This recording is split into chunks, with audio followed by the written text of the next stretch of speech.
Howdy there, beautiful AI automator. The opportunity to win, make money with AI automations heading into 2025 has never been bigger than it is right now. But the game has also changed. So over the last 6 months, I've built the largest AI automations paid community on School by numbers. We're like ranked second now for tech.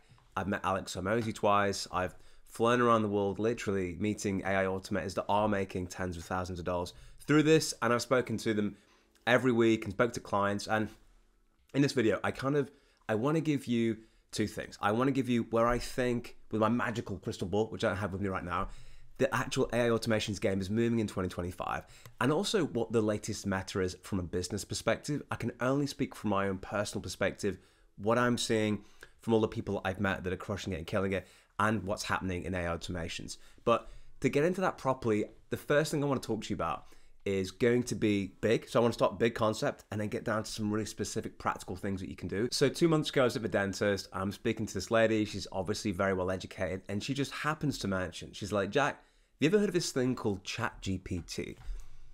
And I said, I've never heard of it. What's it about?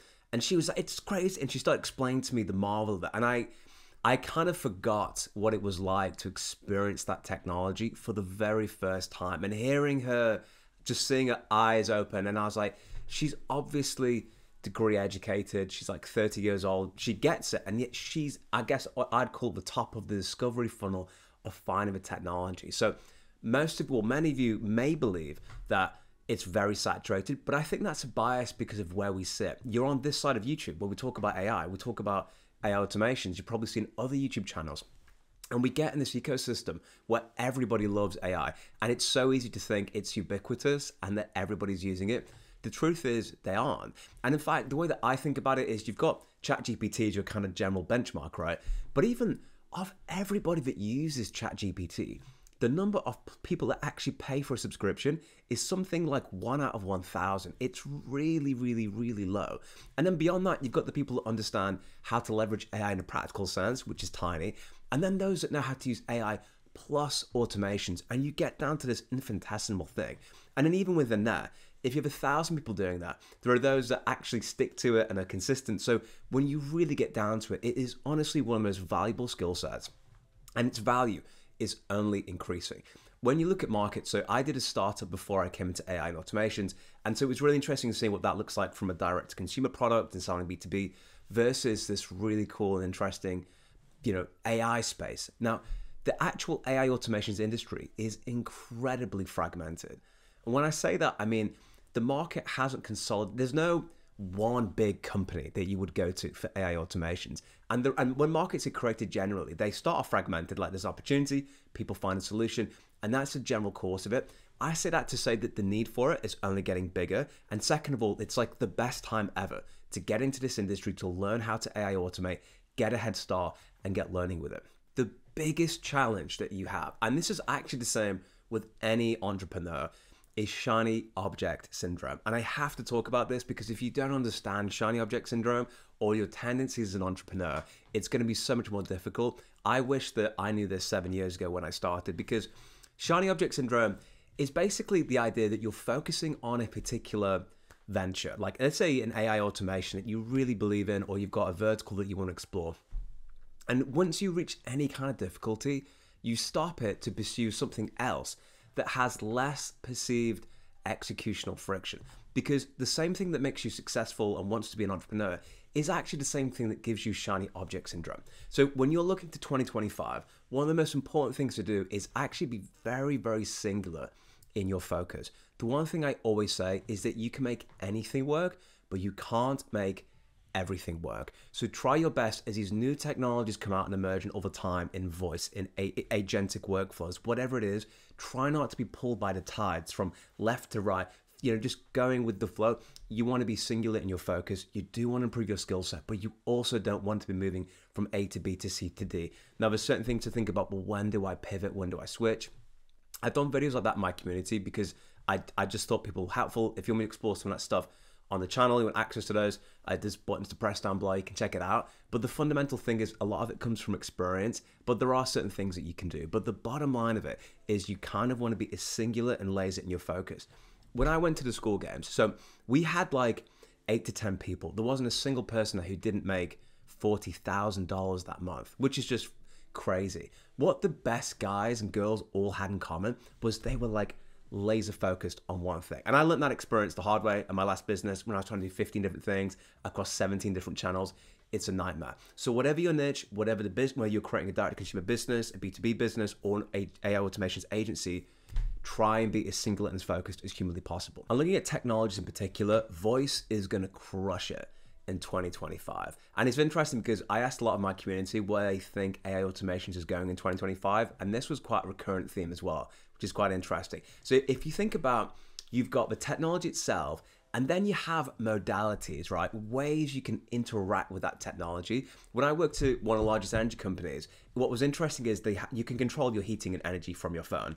But what they realized is that people don't want to open up their app, press 15 buttons, and then do things. They want to speak to it. Companies are realizing this. Apple Intelligence, for instance, the ability to integrate Siri with that voice communication thing is massive. Even, AI therapists, the ability to have like salespeople, AI employees, people answering phones.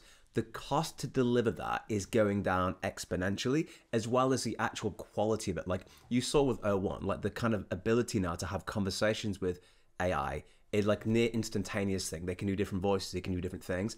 That sector is going to go interstellar, I believe, in 2025. And the cost will come down. And as the costs come down, you'll see that integrated more and more across different industries, but also use cases, because in my opinion, it's just more convenient to talk with AI. I mean, a great example is I was with my friend Adam in Sheffield doing some strategy stuff because he's part of the team. And he basically, even in the coffee shop, he was talking to, he calls it Jarvis, I think, or like a Iron Man thing. He calls it Jarvis. It's like, it's so much more convenient to do that. So I think there's going to be a huge rise of AI voice and AI voice technologies, whether that's embedded within a web application or on your phone. And then that's going to be closely linked, I believe, with more agentic workflows. And I say that to say that because the technology and the costs will improve over the next year in that sector, most likely, it's probably going to be something that we're going to see adopted by more and more businesses. And I think creates a really good opportunity to invest and learn more about that from your skill sets. And then that brings us on to content. So we know that generative AI is only getting better, right? New models, same for images, same for video. One of the things I found is that people generally are romantic about creating automated content. And I get that, because it's like, if I could just automate the content and send it into Stella and get loads of it out there, then it's going to be better. But the thing to bear in mind is that as the production capacity of creating that gets better, it becomes more of a commodity. In other words, like, how do you distinguish it? Like we've had people in our community, right, who are making 10K plus per month with automated YouTube, and invariably they have to change it after a few months. And it's not that you can't make money doing that stuff. It's just that I believe it is the lowest leverage vehicle for you to make money with your skill set. There's a really interesting video done by the founder of Patreon, which is called The Death of the Follower. I did a video in my community on it about 2 months ago, which is basically how to get your first 1,000 true followers. And the key concept behind that, and it's why I don't personally do a lot of content on, I do bits and pieces because I think it's interesting and some of you want to see it, but I don't build systems around how to completely automate the entirety of your content creation, because I do believe that it's the lowest leverage opportunity for you. I think really the best thing is to build your brand over the long term. So this video on Death of the Follower, which is it was really interesting for me to see this, because I spoke to Sam, the co-founder of School, about this as well. And it's interesting to see how they're all moving in this direction. When we used to first create content, it was, let's say that I subscribe to you, okay? You create content, I'd get notified. But then what happened was the algorithms realized that what we want to maximize is time on the platform. So instead of getting the content that you produce, they just say, hey, I think Jack's going to like this video or this video or that video.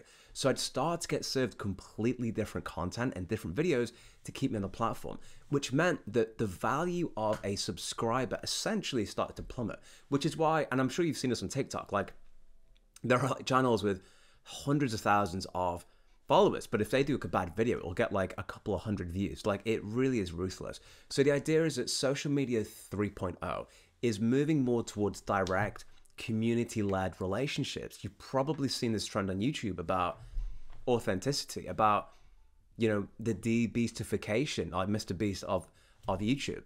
So the real opportunity, I believe, is building a community and getting what we call your first 1,000 true followers. And if you think about it, you actually don't need to go viral. That was one of the biggest things that I learned over the past couple of years. When I started, like, every piece of content I wanted to do, I wanted to go viral with it. But then I realized, would you rather make a shallow impact for a large number of people, or a really significant impact, hopefully, for a smaller number of people? And it's usually the latter. That's the best. Like, its job isn't to go viral. Its job is to create an impact and for only a small number of individuals. And if you think about it, if you do get 1,000 true followers, and he explains this in his own words and his own experiences on the video, it's this idea that, if you could get $100 from 1,000 separate people, essentially, could you add $8 worth of value to somebody? And if you could do that, and you could get 1,000 followers, then you've basically created a six-figure income. Now, whether you actually want to educate people in a particular topic, or you want to do that as a means to grow your agency or grow your footprint of stuff, I really believe that authentic content on Instagram or YouTube or whatever the platform actually is a really great area to invest in for you as a creator in terms of connecting with individuals and making content. I think it's really, really untapped. You can make money with automated content. But the reason I bring this up in an AI Automations 2025 video is because I'm seeing this as the meta in the business space. Like, people I met at the school games on both occasions, and this was the thing that blew my mind, is like, one guy made like 57K on LinkedIn. And I said, dude, like, show me right now. I could pull up a laptop. I was like, dude, step by step, button click by button click, what was it exactly that you did to do that? And what really blew my mind was that it wasn't actually anything crazy. Like, it all made perfect sense. The funnels, everyone I've met, and I've done like over 20 people now, every single one of them, like, the funnel is remarkably simple. And it's like, of all the things you need to innovate on, funnel isn't one of them. Now, I say all of that to say the following, which is that automated content is going to increase in volume over time. You most likely will still be able to make money from it if you sit at the cutting edge of it. However, you are going to have to work hard at that, because the game keeps changing, which for you is an incredible thing.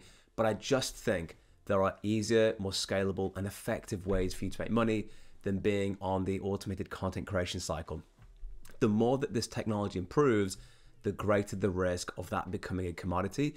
And when we get to the point that AI can just completely automate long form incredible content for you, your edge disappears. Or nobody disappears, but the type of thing that creates a unique selling point to your channel or your edge becomes more difficult to find. So I actually think you're better off investing your time, energy, resources into something slightly different, and AI will make that. And the next big call out for AI automations in 2025 has got to be agents and coding. So you'll definitely have seen, if you've seen any of the videos on my channel or you've been in this space, how ridiculously easy it is getting now to code. Like, I don't know any coding, I've never learned coding, and yet we can create AI Copilot extensions, we can create code that scrapes things. It's absolutely insane. And text is becoming the new coding language. I remember at high school, they said, dude, you've got to learn coding. Coding is the future. And at the time it was, but it's incredible that AI has transformed that. Now, its ability to create comprehensive, correct code, I believe, is only going to get better. Now, here's the exciting thing. That means that what you can create is only actually physically going to get better. The types of applications. So for example, a lot of the stuff now is Chrome extensions, which is phenomenal, or it's building simple applications, or it's building websites. I would expect the depth and the capabilities of that to improve exponentially in 2025 as its ability to create code gets better, and as we kind of bridge the gap between people that can't code and people that can. And I think when English is a coding language, in other words, can you write a sentence to an AI, you will effectively be able to code. And all the things like the plumbing and the hardware technologies will come and solve that gap for us. And that's one of the areas that I am going to focus on to help people with, how we leverage all this technical stuff in a really, really simple way. So we're going to see more rise of no-code. That is going to have its effects on industries. But the good thing is it means you can offer better products, more integrated products, better SaaS products, exciting things using AI. That's going to be a huge area of explosion. And then the other thing that we're going to have here as well is more agentic workflows. Like, AI agents are definitely the future. The idea being that, you know, something sits in, if you had, like, I did an automation recently on emails, but imagine one where You get an email in, it can read, it understands context, and based on that, it can make decisions. It has decision-making capacity about, do I reply X? Do I go and order Y? Like, oh, it looks like Jack is running low on teal water bottles. I better go and order it. Speaking of which, you know, I've got electrolytes. It's so delicious. If you know I'm electrolyte hype, I definitely recommend it. So we're going to make more strides, I think, in 2025 on agents. So that's an area that I'm going to focus on and be aware of on the channel, how we can leverage that, what that physically looks like, to the point where they will eventually go ahead and transact on our behalf. And what most people don't realize about AI employees, first of all, they're going to become a lot more popular, I think, in 2025, is the fact that it isn't even about, does the technology exist? It's the technology exists, and then there's a lag between it existing and it being completely implemented by businesses. Because most of the job losses that they expect at the moment, it isn't from any new technology. It's like, no, dude, this is just the technology exists. It's just removing that delta of implementation, and therein lies your opportunity. And here's the really cool thing. When you get the new tech, every time there's a new technology, you add it almost to the right and it pushes everything out to the left. So even if you implemented the current technologies yesterday, there's this whole new suite of connectivity, ways that you can use it, and incredible things. So all that to say, 2025, AI automations, I genuinely believe is only going to get more compelling. More people are thinking about joining it. However, it is still super fragmented. The opportunities there. I mean, we've seen people come into the community and get wins within like literally a week or two. It's really, really crazy. If you know some of the basics about business and you can plug some things together, it's so easy to create value for businesses because most of them don't know, quite frankly, what the hell they're doing. So if you can come in, you can learn that skill set. I'd say now is the time to get started, to pick it up. And as new technologies come out, we can build up your skill set and you can prove over the long term. So hope you find this video interesting, and we'll see exactly how it all unfolds over the next 12 months. Have a great week, and I'll see you in the next one.